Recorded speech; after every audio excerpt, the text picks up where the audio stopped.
in times like these, as an author, I'm supposed to have words, right? I'm supposed to have the words that inspire, give hope and courage, and that's what my books are about to some degree. So, because I've been struggling, like many of you have been, to come up with the right words and corral my feelings properly, I turned to words I've already written.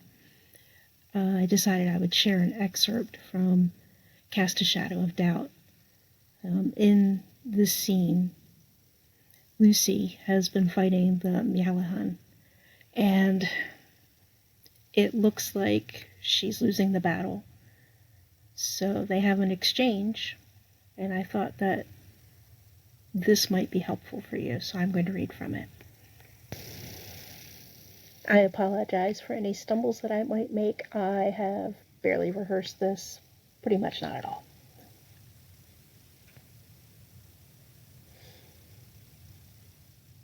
The Mealladhan gathered itself into a dense mass, and its color changed to a red-tinged gray.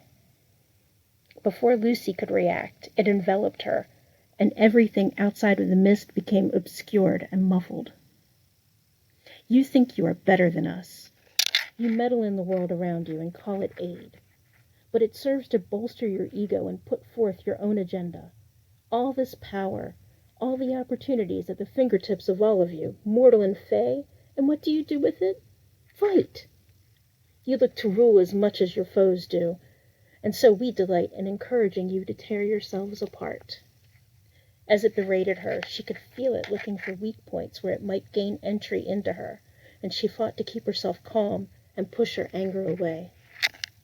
My whole goal is to stop the fighting and bring positive change. I don't want more power. I want to use the power we already have to help others. You cannot. Not without spreading your own corruption as surely as we spread throughout your people and increase our own colony. Every being wants power, and power corrupts. Power will change you. The Mealladhan abruptly shifted colors to a neutral gray with little bursts of sparkling energy that tingled Lucee's skin. She couldn't see beyond the cloud at all now. I thought you once mortals were all dangerously useless, but you have proved me wrong. At least a few of you are worthy to become my hosts. Together, we could create change that would be better for your people. A future away from the spreading corruption of mortal filth and destruction. You sink all of your energy into a lost cause. Why not rally behind those who can actually create a world that you dream to see? A vision appeared before Lucee's eyes, and it was difficult for her to shake off its beauty. Clean city streets, shining structures, and gleaming windows, green flowering trees on either side. The ribbon stream of the Jones Falls cut through a cityscape where the banks had no trash, and the clear water had fish moving through the streams while herons stalked them. No cars on the roads, no traffic, no people. Where were the people? You paint the picture of a barren paradise. What of those who live here? Where are they in this vision? It showed her a party where the drawback played to an audience of mostly fey creatures. Where are the mortals? You would push away the heart of the city in order to remake it. You and I both know that they are the source of their own suffering, and they pull down the world around them in their desire to conquer all. They have no understanding of balance. They use everything until there is nothing left to use. So we teach them. We offer better examples. We use our strengths to show them different ways to move in the world. Lucee could feel her voice crack under the strain of her desperation. The thing was, she wasn't so sure she was right, and that scared her more than anything. What if the Mealladhan had a point? What if mortals, humans, would never learn? Where was the line between stubbornness and digging in her heels because she didn't want to admit defeat? She could feel the pressure of the Mealladhan waiting, knowing that it understood it had scored a hit on her.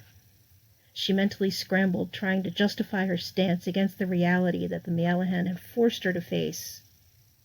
Humans historically, had made reliably awful choices.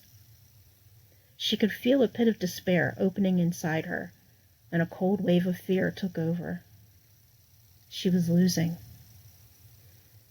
She realized that she was clutching her book necklace, and the conversation she'd last had with the book came back to her, rising up in her memory.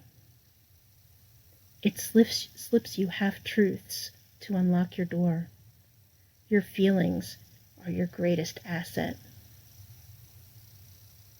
What banishes fear? What keeps belief alive? Hope. I will not give up on the mortals. I can't because I was one, and I've seen how far they've come in just the past year. I believe they can do better. I believe we can all do better. I believe there must always be room for redemption, for hope. She gestured around herself, indicating the people outside of the cloud that was the Mealladhan, even though she couldn't see them. None of us are perfect. We're all flawed. We have all made bad choices, which cause harm well beyond our small personal worlds. But we keep going. We keep trying to improve because growth is always possible. If all I can do against corruption and pollution and cruelty is to go out there and lend a helping hand in the fight against it with acts of love and service and joy, then so be it. My job is to show that there can be another way and to help others find that path. I will never stop believing. I will never let my hope die.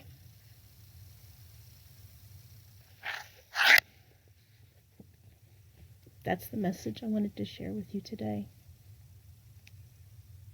Let's never let our hope die. There's always another day, and there's always ways to make better choices, to inspire people, to help in any small way. We keep moving forward, right?